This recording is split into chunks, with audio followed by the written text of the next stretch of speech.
जय हिंद। स्टडी बसेरा एक नई वीडियो में आप सभी का हार्दिक स्वागत है। चैनल पर नए तो चैनल को सब्सक्राइब कर लीजिएगा। वीडियो को पसंद आता है वीडियो को लाइक और शेयर भी करते चलिएगा। पहला प्रश्न है, लोकमान्य के नाम से प्रसिद्ध स्वतंत्रता सेनानी का वास्तविक नाम क्या है? ऑप्शन ए बाल Gangadhar Tilak, option B Keshav Gangadhar Tilak, option C Rajiv Gangadhar Tilak, option D Krishna Gangadhar Tilak. तो सही नाम इनका वास्तविक नाम क्या है?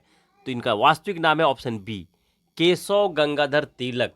बाल गंगाधर तिलक भी इन्हें कहते हैं, परंतु इनका वास्तविक नाम केशव गंगाधर तिलक है। क्या याद रखिएगा, ऑप्शन में अगर ये ना रहता तो हम लोग इसे सिलेक्ट कर सकते थे, परंतु ऑप्शन इस तरह से नहीं आएगा। परंतु मैंने सभी के नामों को एक साथ रखा है, दोनों ही नामों को समझने के लिए। तो बाल गंगाधर तिलक जी का वास्तविक नाम केशव गंगाधर तिलक है, जिन्हें की उपनाम लोकमान्य है। और इन्होंने क्या नारा दिया था? इनका जो फेमस नारा है, तो स्वराज मेरा जन्मसिद्ध अधिकार है, इसे मैं लेकर रहूँगा। यह उनका फेमस नारा था स्वतंत्रता संग्राम के समय में। और ये नारा जो इन्होंने दिया था, किस भाषा में दिया था प्रश्न बन सकता है। तो ये नारा इन्होंने मराठी भाषा में दिया था, ये भी ध्यान रखिएगा, क्योंकि महाराष्ट्र से बिलोंग करते थे। अब नेक्स्ट क्वेश्चन चलते हैं हम लोग। नेक्स्ट क्वेश्चन है, भारत छोड़ो आंदोलन के समय वायसराय कौन था? तो भारत छोड़ो आंदोलन कब हुआ था, ये प्रश्न भी बन सकता है। तो पहले वायसराय देख लेते हैं, उसके बाद कंप्लीट डिटेल देखेंगे, इससे जो संबंधित प्रश्न बनते हैं।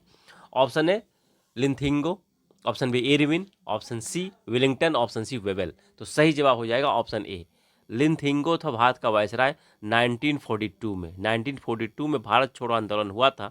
और ये क्या कारण से हुआ था, प्रश्न बनता है, भारत छोड़ो आंदोलन होने का कारण क्या था, रीजन क्या था?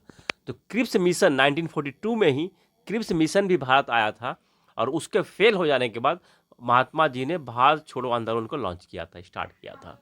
कहाँ से किया था? तो मुंबई के ग्वालियर टैंक से, ग्वालियर टैंक मैदान से इन्होंने किया था। 8 अगस्त 1942 को भारत छोड़ो आंदोलन हुआ था। और क्रिप्स मिशन भी 1942 में ही भारत आया था। और क्यों आया था भारत छोड़ो? क्रिप्स मिशन का उद्देश्य क्या था? तो क्रिप्स मिशन का उद्देश्य था कि यहाँ से कांग्रेस पार्टी थी, जो कि उस समय कांग्रेस पार्टी थी भारत में, तो उस पार्टी से इन्होंने बात करने आए थे कि यहाँ की जनता हमारे साथ दे, कांग्रेस पार्टी हमारे विश्व युद्ध में, क्योंकि 19 विश्व युद्ध में दूसरे विश्व युद्ध में साथ देगी, तो विश्व युद्ध समाप्त होने के बाद हम लोग भारत को आज़ाद कर देंगे। और यही बात इन्होंने प्रथम विश्व युद्ध के समय भी की थी। तो द्वितीय विश्व युद्ध ये हुआ था 1939 से 45 के बीच में, 1945 तक। और पहला विश्व युद्ध 1914 से 1918 तक हुआ था। 1914 से 1918 तक पहला विश्व युद्ध हुआ था। तो पहले विश्व युद्ध के समय भी इन्होंने महात्मा गांधी से यही बात कही थी, परंतु उस समय भी कांग्रेस से इन्होंने यही बात कही थी, परंतु वे मुकर गए थे विश्व युद्ध समाप्त होने के बाद। और दूसरे विश्व युद्ध में भी इन्होंने यही बात कही थी, परंतु ये समझ गए थे और इन्होंने साथ नहीं दिया था। तो क्रिप्स मिशन के फेल हो जाने के बाद महात्मा गांधी जी ने भारत छोड़ो आंदोलन किया था। और इस समय भारत छोड़ो आंदोलन के समय ही गांधी जी ने करो या मरो का नारा दिया था। तो यहाँ ध्यान रखिएगा, क्रिप्स मिशन भारत कब आया था? तो 1942 में आया था।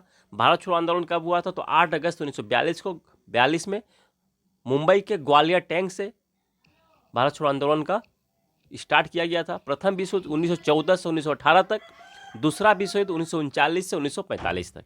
ये इंपॉर्टेंट प्रश्न यहाँ से बनते हैं। चलिए, वायसराय कौन था? तो लिंथिंगो था भारत छोड़ो आंदोलन के समय में। चलिए नेक्स्ट क्वेश्चन पे चलते हैं। आईसीसी की स्थापना कब हुई थी? आईसीसी, जिसका कि फुल फॉर्म होता है इंटरनेशनल क्रिकेट काउंसिल, हिंदी में इसे अंतर्राष्ट्रीय क्रिकेट परिषद कहते हैं। तो इसकी स्थापना कब हुई थी?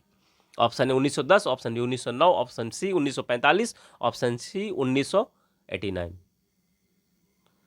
तो सही जवाब हो जाएगा ऑप्शन बी 1909 में आईसीसी की स्थापना हुई थी। इसका मुख्यालय कहाँ? इसका मुख्यालय दुबई में है, आईसीसी का। चलिए, आज के लिए इतना ही, मिलते हैं भी नए वीडियो में। तब तक के लिए जय हिंद, स्वस्थ रहें, मस्त रहें, धन्यवाद। जय हिंद।